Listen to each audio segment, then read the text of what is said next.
Well, good morning. My apologies for being deep-voiced today. I'm carrying a disease on behalf of society that I picked up on a plane somewhere.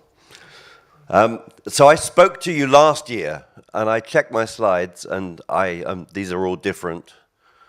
The two talks go very well together, so if you go look at last year's slides, last year's talk was all about what's going to happen next in open source.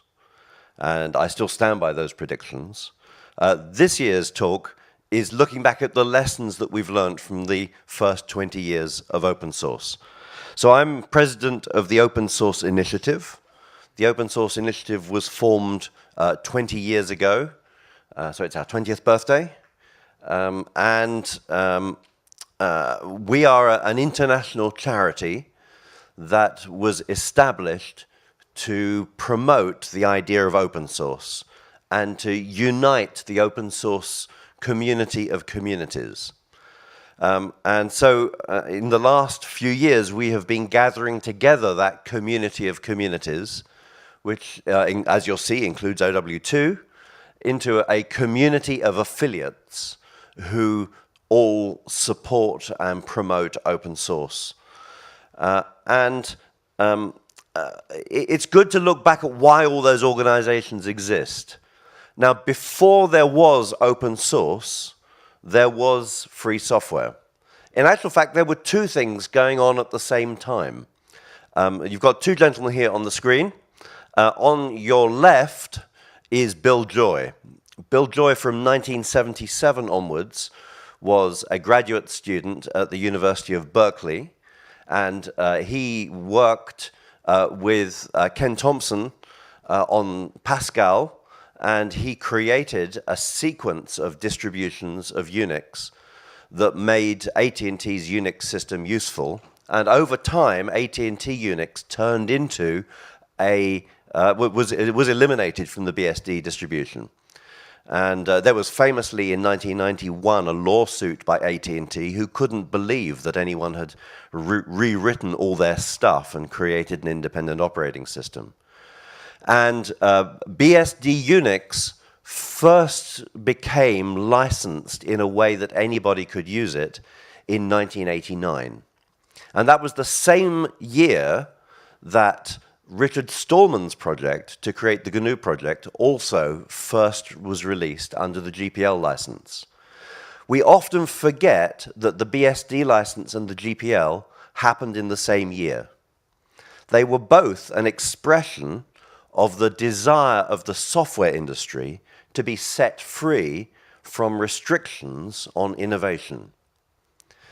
We've been sold the line that innovation only happens in private, but we all knew from 1977 onwards that innovation most often happens in public and in community. Now, back in those days, in public and in community was very difficult to work with. So OneBSD, which was Bill Joy's first distribution, was only sent out to about 11 people on magnetic tape. And 2BSD was sent out, I think, to about 50 people. But that was still a community of distribution. And when the internet came along, this pre-existing idea began to become more popular. There we go. Now, underlying Richard Stallman's idea was the idea that we should each individually have liberties. Software freedom defines a personal ethical system. It defines the idea that the user of software should be free to use, study, improve, and share software. And that's a great system of personal values.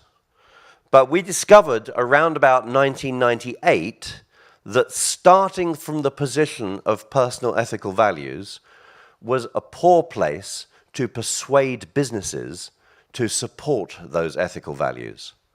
And so in 1998, the open source campaign was created by a group of people. And this quote is from the founder of the Open Source Initiative, Bruce Perens, who also wrote the Debian Free Software Guidelines. And he explains that open source is the proper name of a campaign to promote the pre-existing concept of free software to business and to certify licenses to a rule set. So if you hear people telling you that open source and free software are enemies, that is complete rubbish. Open source is a marketing campaign for free software.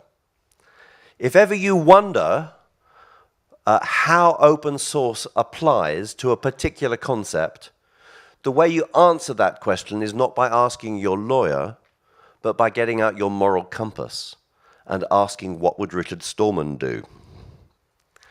Open source lets software users and developers advance software freedom at work as well as in private. And that is what has created the software revolution of the last 20 years. We have unleashed the values of software freedom under the marketing name of open source. And that has allowed people to adopt the posture of liberty, just as those dock cranes you see there in New Jersey are adopting the posture of liberty. So it has allowed businesses everywhere, without realizing it, to adopt the posture of liberty and create more freedom for more people in more places. So how have things gone? Well, the first decade, there's 3 characteristics for you there. I would say the first decade of open source was characterized by upstart advocacy, by open source licensing becoming very popular, and by endless talk of open source business models. Here's a quick timeline for you. The term open source was first coined in connection with software freedom in 1998. There is some dispute about that, because there are people who claim they were already using the term as early as 1995. But there is no doubt that the group of people who came on to found the open source initiative met in Silicon Valley in 1998 and had the term proposed to them by Christine Peterson, who had never heard the term before. She thought she had made it up.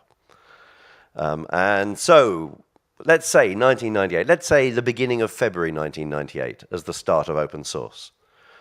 The open source definition was published in 1999. Microsoft called Linux a cancer in 2001. We discovered that they were plotting against us in 2004. Sun realized that it was going to die if it didn't do open source in 2005. And by 2008, 10 years on, most CIOs understood open source as a benefit rather than as a disadvantage. Now, what made open source licensing succeed in those 10 years? I'd like to suggest to you it was the crystallization of consensus, it was the use of multilateral agreement, and it was creating safe spaces for innovation. Open source licenses are not your lawyer's copyright licenses. Normally, when you do a business copyright license, it is a truce. It is a treaty between parties that potentially hate each other to not fight in these areas of mutual advantage. But an open source license is not a bilateral license. It is a multilateral license. It is the permissions and norms of a community. And in order to become the permissions and norms of a community, the community has to discuss the license. And at the end of the discussion, somebody has to memorialize the discussion.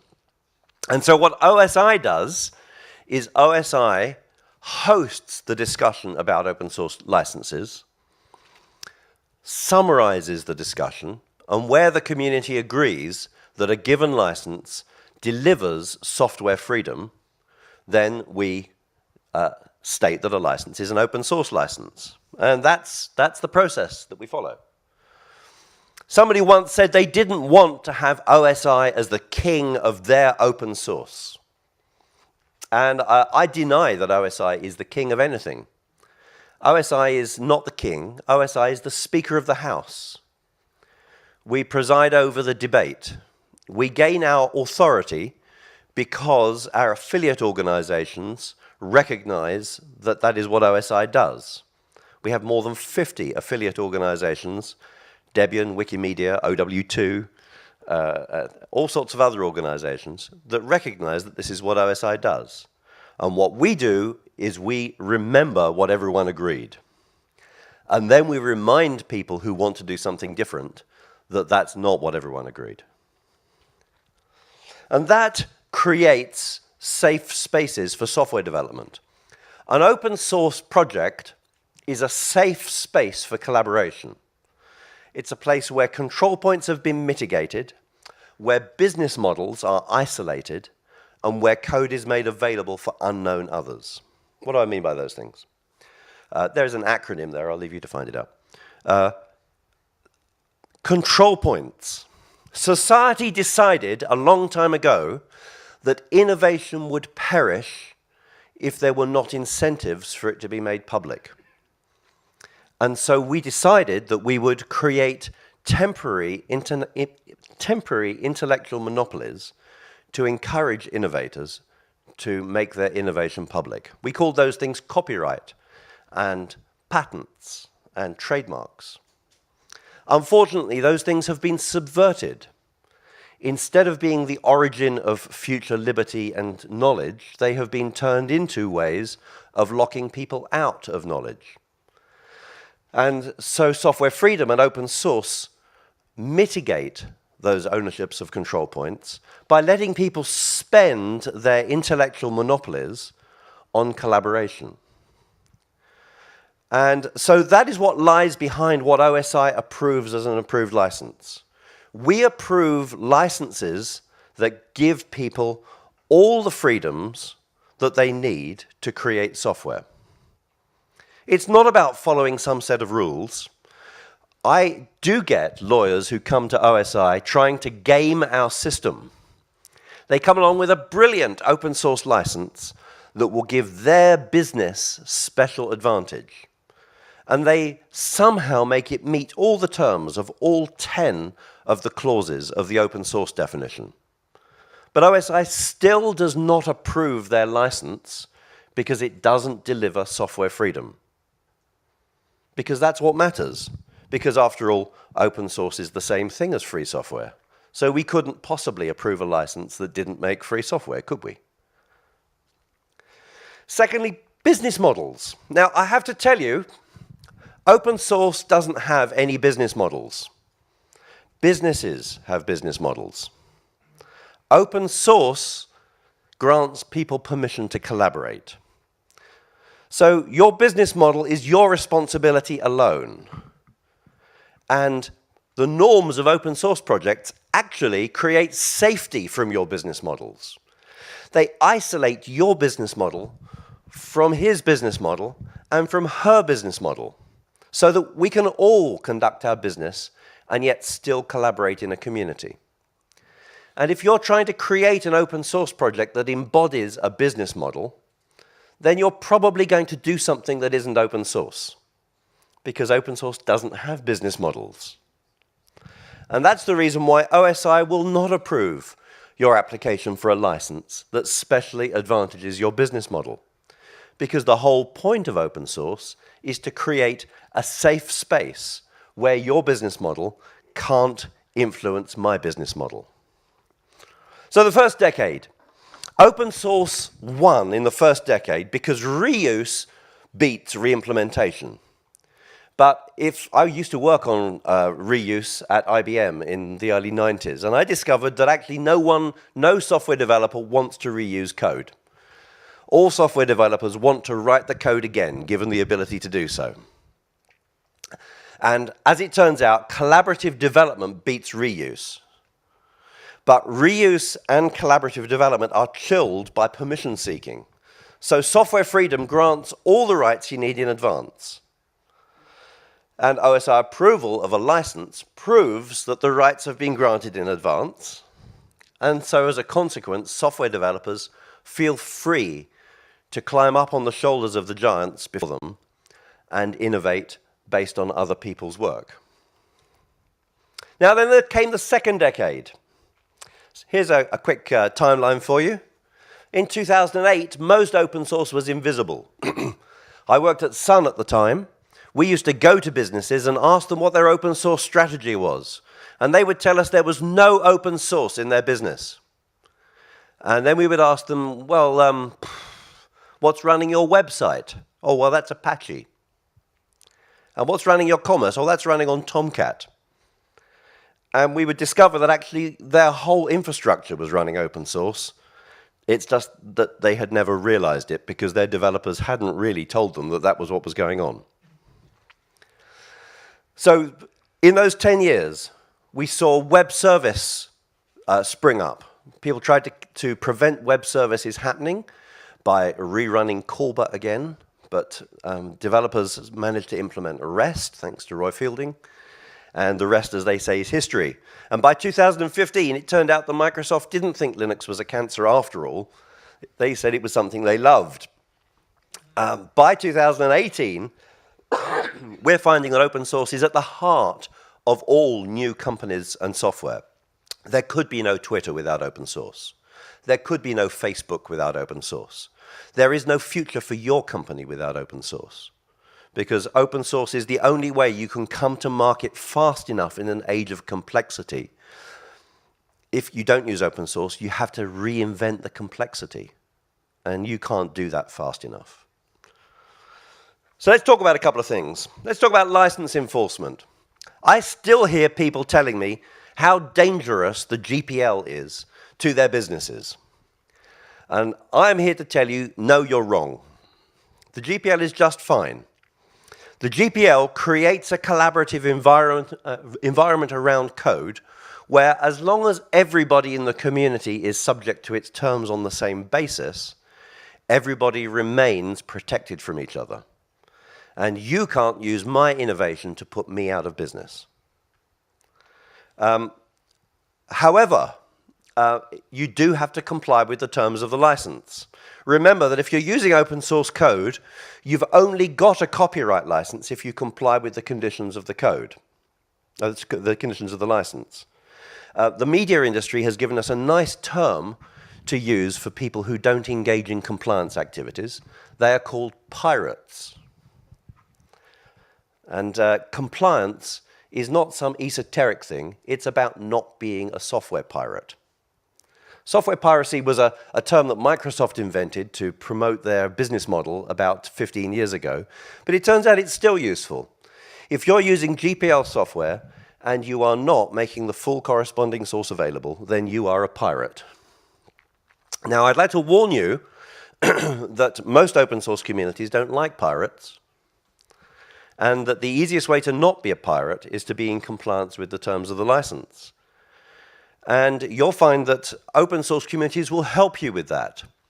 Because open source licenses are multilateral, they are the consensus of the community, they are the constitution of all the developers gathered together, everyone wants to help you get into compliance.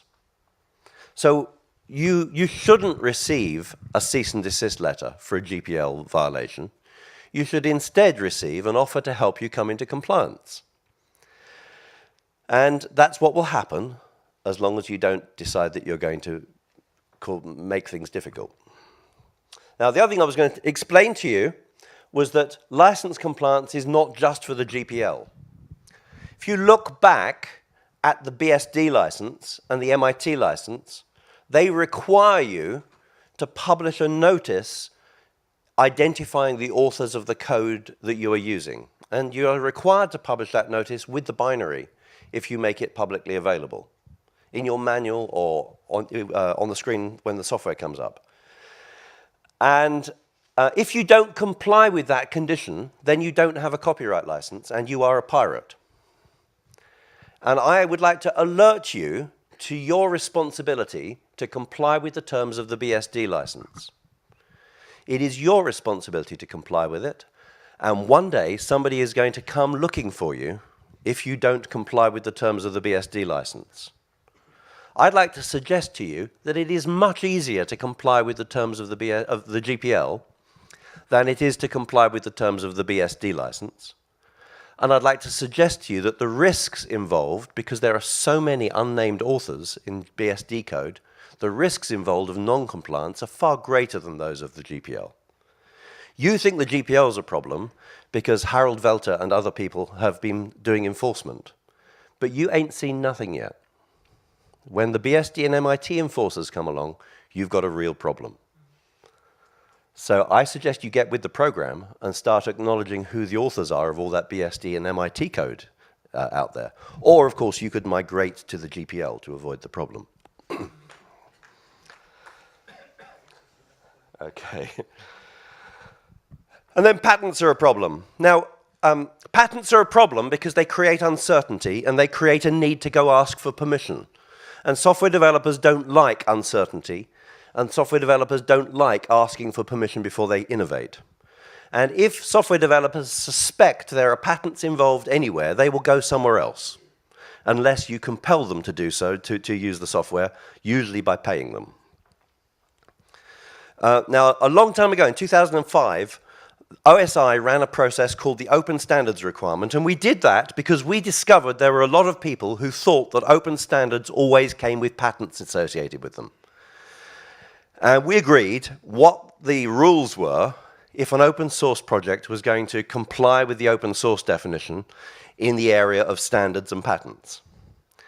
Now, it turns out that although the rules had changed and everybody was now rowing boats instead of lighting fires, there were some people who hadn't got the memo.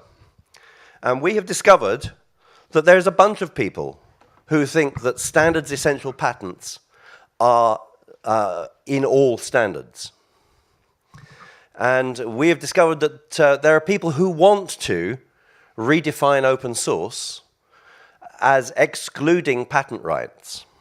Now, this is a long topic, but I'm here to tell you that open source licenses all grant you all the rights necessary to collaborate with others freely. And that word all is a big word. It may be only 3 letters, but it means it includes all intellectual property categories necessary for collaboration. So if there are patents, then open source licenses license them.